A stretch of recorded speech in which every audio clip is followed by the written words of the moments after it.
हम सभी ने अपने घर में वायर्स देखी हैं जिनके अंदर और वायर्स होती है। एक मोटी ब्लैक कलर की वायर जिसके अंदर और वायर्स, पता है ये किससे रिसेंबल करती हैं? हमारी मसल को। जानना है कैसे?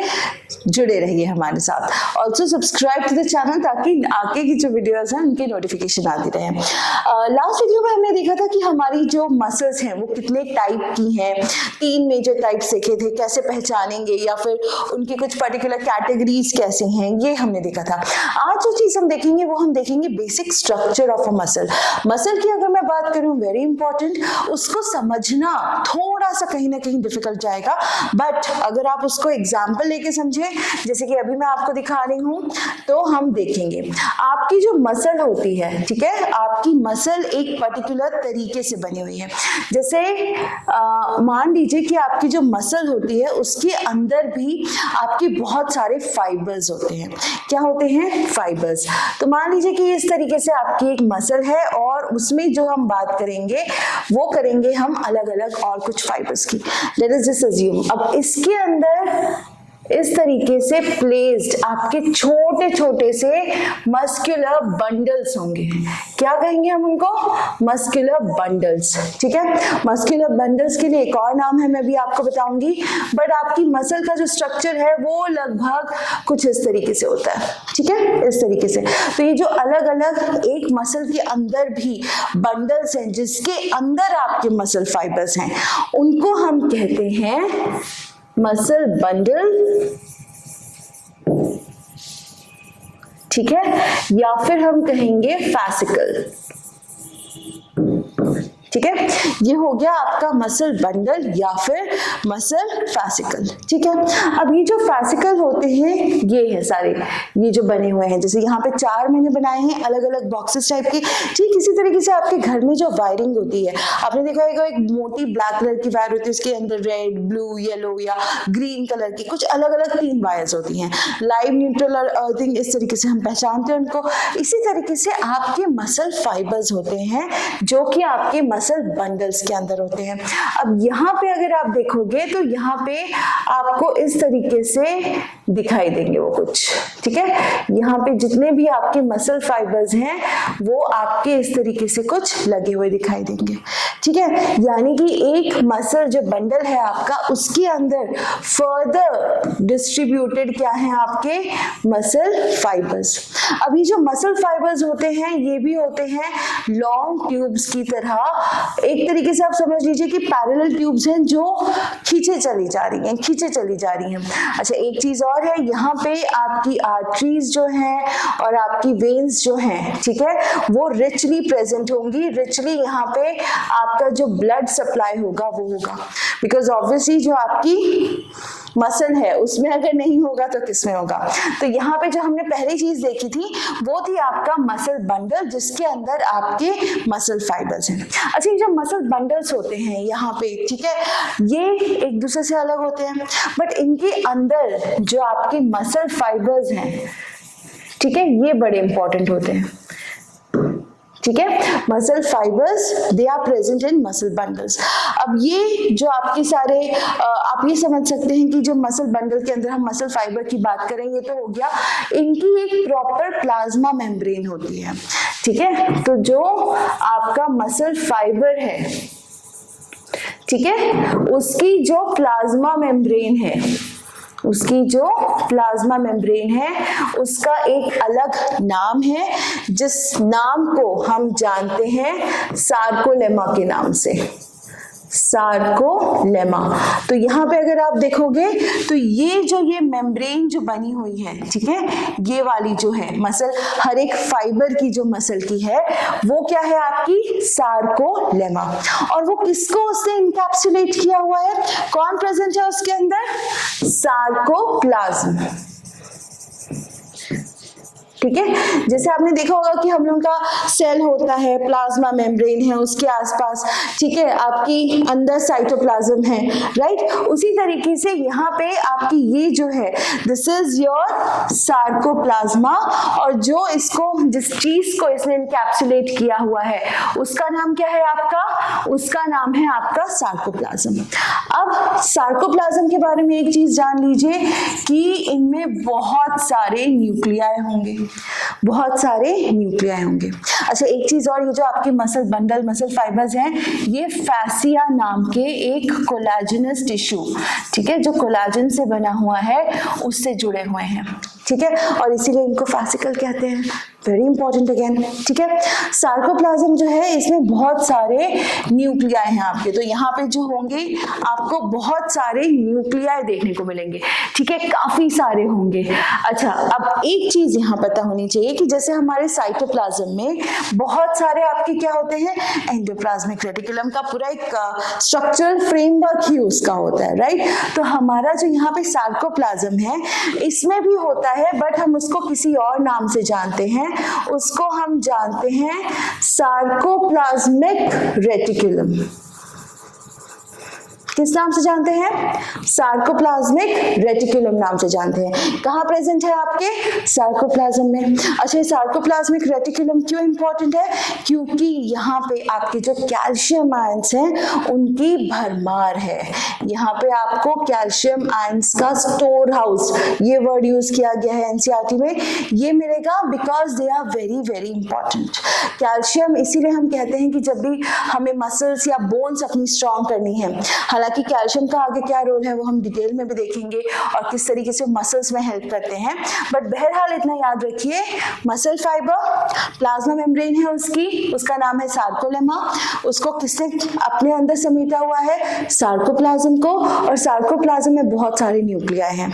इसके साथ ही जो आपके सार्कोप्लाज्मिक रेटिकुलम है, they have a lot of calcium ions, ठीक है, आपके बहुत सारे कैल्शियम आयंस यहाँ प्रेजेंट है। तो इस तरीके से कुछ जो है आपका स्ट्रक्चर है। अच्छा, एक चीज और, जो भी ये हम बात कर रहे हैं, ये हम बात कर रहे हैं स्केलेटल मसल की, ठीक है, we are talking about the skeletal muscle, ठीक है। तो स्केलेटल मसल में मसल फाइबर्स, फैसिकल्स, फैसिया से जॉइंट है, मसल फाइबर्स प्रेजेंट है, मसल फाइबर्स की अगेन प्लाज्मा मेम्ब्रेन है आपकी सार्कोलेमा, उसके अंदर क्या है? साइटोप्लाज्म जैसा सार्कोप्लाज्म, जिसके अंदर बहुत सारे न्यूक्लियाई हैं, और जो इसका सार्कोप्लाज्मिक रेटिकुलम है, which is obviously equivalent to your endoplasmic reticulum, उसमें आपकी कैल्शियम की भरमार मिलेगी।